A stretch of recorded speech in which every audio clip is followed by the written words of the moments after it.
अस्सलाम वालेकुम, मैं हूं हसामुर रहमान और आज हमारे टॉपिक का पहला हिस्सा है टाइप्स ऑफ ग्रोथ। पौधों में दो तरह की ग्रोथ होती है।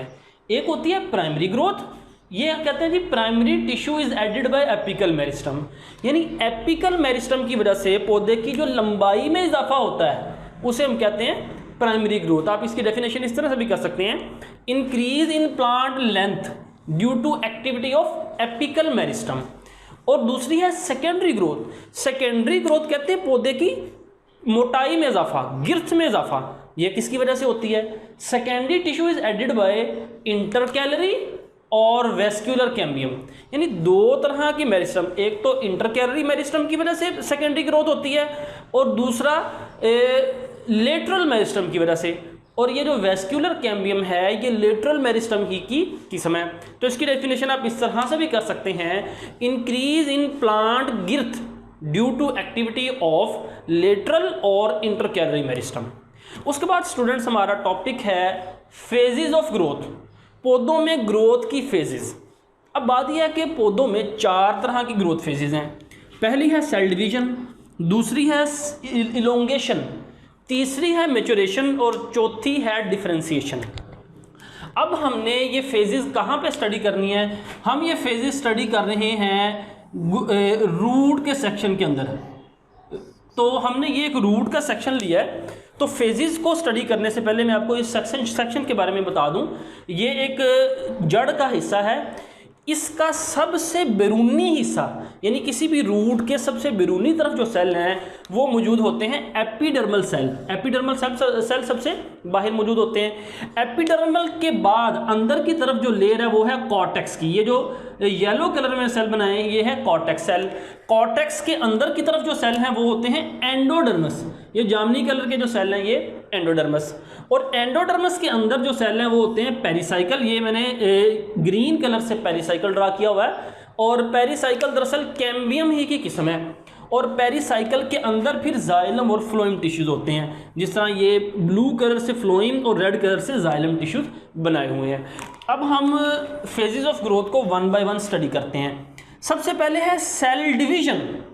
सेल डिवीजन कहते हैं increase in number of cell, cell की तादाद में इजाफा होना। अब वो कह रहा है सेल नंबर इंक्रीज क्यों होता है? माइटोसिस के जरिए। और ये कहाँ पे हो रहा है? देखें, ये है जोन ऑफ डिवीजन। यहाँ पे सेल की डिवीजन हो रही है, माइटोसिस के जरिए सेल की तादाद में इजाफा हो रहा है। अब सबसे आगे होते हैं रूट कैप। ये टिप पे मौजूद होते हैं। ये दरअसल पेरेन्काइमा सेल्स की किस्म है और इसकी मदद से रूट बड़े अच्छे तरीके से ग्रो करती है, क्योंकि जो मेरिस्टेमेटिक सेल्स होते हैं वो बड़े नाजुक होते हैं। तो ये जो रूट कैप है, एक तो ये रूट को अच्छी तरीके से ग्रो करवाती है ज़मीन में, और दूसरा ये ग्रेविटी फ्राहम करती है जिसकी वजह से जड़ नीचे की तरफ ग्रो करती है। तो रूट कैप के साथ ही ये सेल डिवीजन का जोन है जहाँ पे सेल डिवाइड हो रहे हैं माइटोसिस के जरिए। और ये कहाँ पे? Occur at the tip of root and shoot. और सेल डिवीजन का अमल कहाँ पे हो रहा है? रूट टिप के ऊपर या शूट की टिप के ऊपर, किनारे के ऊपर। अब जो सेल डिवीजन से जो सेल बन रहे हैं, कह रहा है dividing cell have spherical nuclei lying in the centre of cytoplasm. जो सेल डिवाइड होके बन रहे हैं इनके दरमियान में स्फीरिकल न्यूक्लियाई, गोल न्यूक्लियस है जो कि सेल के सेंटर में मौजूद है। और दूसरा विच इज़ नॉन वैक्यूलेटेड, यानी एक तो दरमियान में स्फीरिकल न्यूक्लियस है और दूसरा ये जो डिवाइड होने वाले सेल हैं इनमें वैक्यूल नहीं होता। अब हमें पता है कि जो एक मेच्योर प्लांट सेल है ना उसके दरमियान में एक बड़ा वैक्यूल होता है, लेकिन जो अभी नए डिवाइड होने वाले सेल हैं इनके अंदर कोई दरमियान में बड़ा वैक्यूल नहीं बना होता, अभी वैक्यूल डेवलप नहीं हुआ होता। और फिर वो कह रहा है कि सेल डिवीजन के नतीजे में क्या होता है? Daughter cell proceed to enlarge, यानी सेल डिवीजन के बाद डॉटर सेल, नए बनने वाले सेल फिर कहाँ जाते हैं? इनलार्जमेंट की तरफ जाते हैं, वो इनलार्ज होते हैं। और इसी स्टेज में synthesis of cytoplasm and cell wall material take place, यानी सेल के बाहर जो सा है ये सेल वॉल भी बनना शुरू हो जाती है और अंदर जो साइटोप्लाज्म के मटेरियल हैं वो भी बनना शुरू हो जाते हैं। तो सेल डिवीजन के बाद अगली डिवीजन की स्टेज आती है जोन ऑफ इलोंगेशन। और अगर हम देखें ये डिवीजन के चंद मिलीमीटर बाद, यानी आप कह लें कि ये थोड़ा सा हिस्सा जो सा ये जोन ऑफ इलोंगेशन में आता है।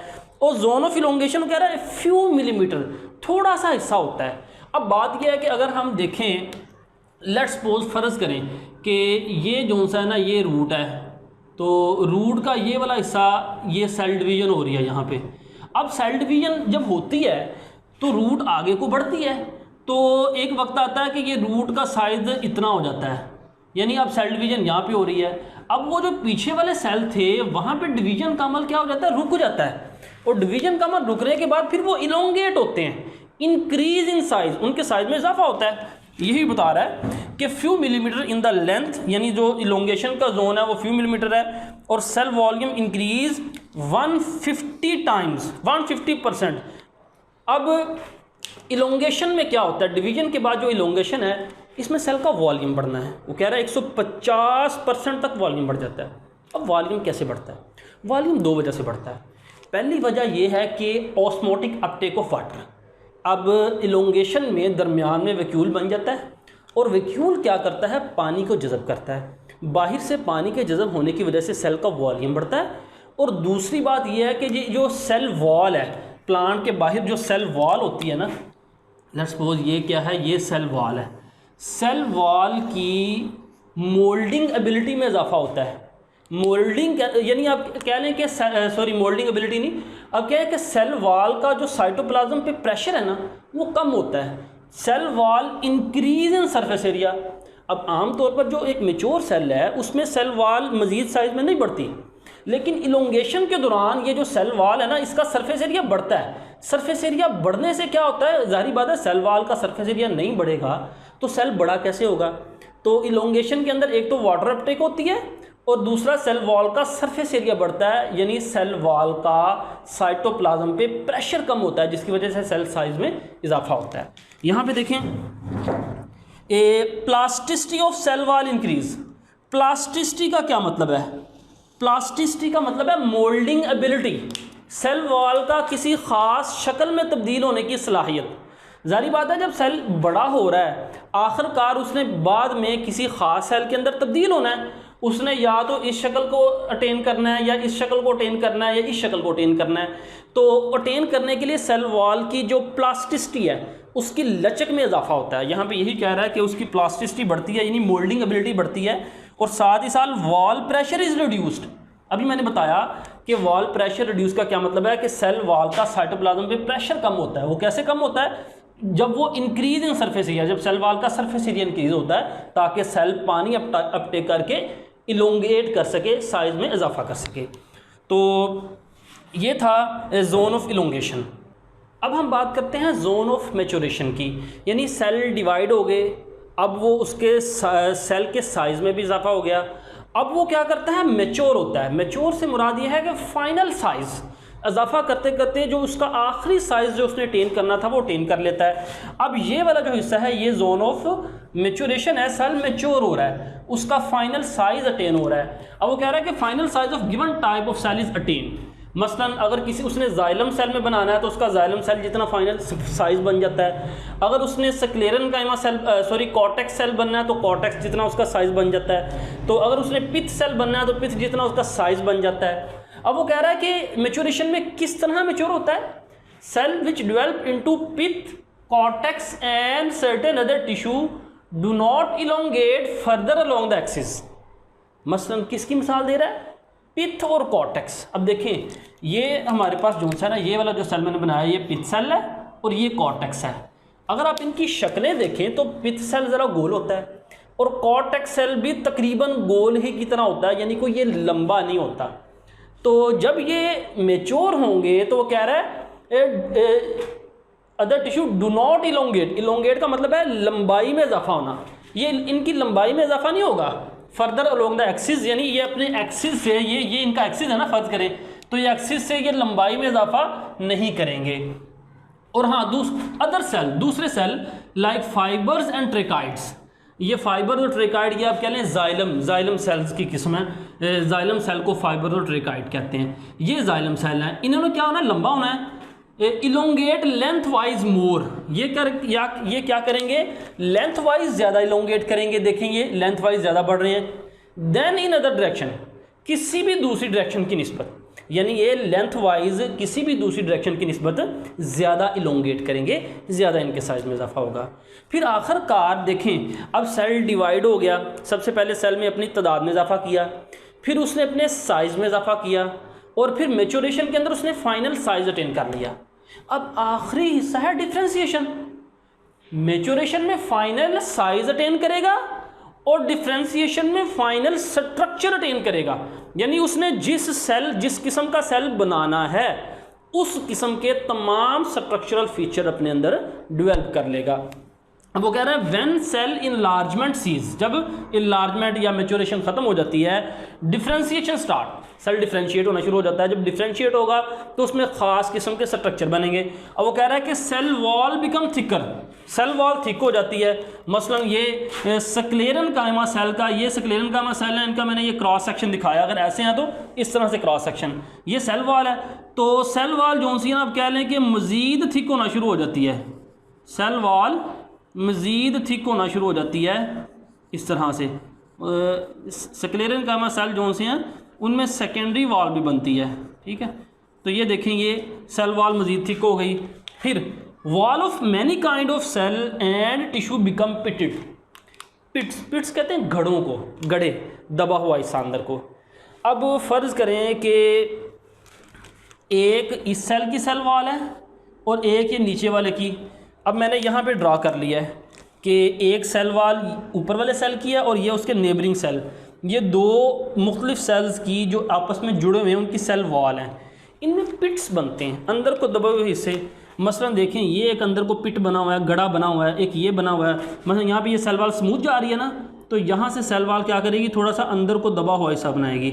अब इस अंदर को दबे हुए हिस्से का फ़ायदा क्या होता है कि यहाँ से सेल जो हैं वो आपस में कम्युनिकेट करते हैं या एक्सचेंज ऑफ मटेरियल करते हैं, यानी मुख्तलिफ़ चीज़ों का तबादला करते हैं और कम्युनिकेशन भी करते हैं। तो इसको हम कहते हैं पिटेड। जिस तरह देखें, ये मैंने स्क्लेरन कायमा सेल बनाया हुआ है, तो इसको यहाँ पे वाइट हिस्से जो सी हैं मैंने पिट्स ज़ाहिर किए हैं, ये पिट्स बने हुए हैं, घड़े बने हुए हैं। तो ये कुछ सेल उनमें ये पिटिंग हो जाती है। फिर वो कह रहा है thickening appear on the wall of xylem vessel, ये जाइलम वेजल है, इनकी सेल वॉल जो सी है वो थिक हो जाती है, इसकी सेल वॉल पे मज़ीद थिकनिंग अपीयर हो जाती है। ज़ाहिर बात है, जिस तरह का इसने पानी को कंडक्ट करना होता है, जिसकी वजह से इसकी वॉल जो सी हैं बहुत ज़्यादा थिक बना दी जाती हैं। फिर सेल्स ऑफ वेरियस टिशू, मुख्तलिफ जो टिशू के सेल हैं डिफ़र इन स्पेशल डायमेंशन, स्पेशल डायमेंशन में डिफरेंट होते हैं। स्पेशल लफ्ज़ निकला है स्पेस से, स्पेस जगह घेरने के वाले से डिफरेंट होते हैं। मसलन अगर आप देखें तो ये स्क्लेरन कायमा सेल जो जगह घेरेगा वो इस तरह लंबाई के रुख घेरेगा, और अगर हम पित्त सेल की बात करें तो उसका जगह वो ऐसे गुलाई के रुख घेरेगा, और कॉर्टेक्स का जगह घेरना और है। तो पित्त, कॉर्टेक्स, जाइलम, इनकी स्पेशल डायमेंशन जगह घेरने के हवाले से इनकी जो शक्ल है वो भी क्या है, डिफरेंट है। और फिर वो कह रहा है कि न्यू स्ट्रक्चरल फीचर डेवलप, नए स्ट्रक्चरल फीचर बनते हैं। मिसाल के तौर पर स्क्लेरन कायमा सेल में सेकेंडरी वॉल बनती है। इसी तरह अगर हम बात करें मीज़ोफिल सेल जो कि पत्ते के अंदर होते हैं, तो मीज़ोफिल सेल के अंदर क्लोरोप्लास्ट सबसे ज़्यादा बनता है, यानी मीज़ोफिल सेल में किसी भी दूसरे सेल की निस्बत क्लोरोप्लास्ट की तादाद सबसे ज़्यादा होती है। जो सेल ने जो काम करना होता है उस हवाले से उसका स्ट्रक्चरल फीचर भी डेवलप होता है। सबसे पहले टाइप्स ऑफ ग्रोथ, ये शॉर्ट क्वेश्चन बनता है। नंबर 1 मैंने इसको मार्क किया, differentiate between primary and secondary growth. तो प्राइमरी ग्रोथ ये मैंने नंबर 1 से नंबर 1 तक इसका जवाब है, लेकिन आप इसको डेफिनेशन इस तरह से भी लिख सकते हैं, increase in plant length due to activity of apical meristem is called primary growth. और इसी तरह secondary growth, increase in plant thickness due to activity of intercalary and lateral meristem is called secondary growth. फिर आगे हम बात करते हैं phases of growth. तो ये लॉन्ग क्वेश्चन है, ये मैंने जामनी कलर से मार्क किया है, what is growth and discuss different phases of growth, ये लॉन्ग क्वेश्चन है। फिर इसमें शॉर्ट क्वेश्चन बनता है, सबसे पहले in list phases of growth, number 2 है, और इसमें आपने चारों के चारों फेजेस का नाम बता देना है, cell division, zone of elongation, cell maturation, cell differentiation. और फिर क्वेश्चन नंबर 3 है, यहाँ पे देखें, explain cell division in plant growth. तो ये नंबर 3 से नंबर 3 तक, यानी ये पहला पैराग्राफ सेल डिवीजन वाला इसका जवाब हो जाएगा। इसमें ये MCQ है, ये देख लीजिएगा। इसी तरह चौथा सवाल है यहाँ पे, define cell elongation in plant, तो ये इलोंगेशन चौथा नंबर 4 से नंबर 4, ये मैंने ब्राउन कलर से लिखे हैं क्योंकि ये आप कह लें कि कोई बोर्ड के हवाले से इतने अहम शॉर्ट क्वेश्चंस नहीं हैं ये। और फिर आगे हम बात करते हैं question number 5, what changes takes place during the cell maturation of plant growth, तो ये नंबर 5 से नंबर 5 तक इसका जवाब होगा।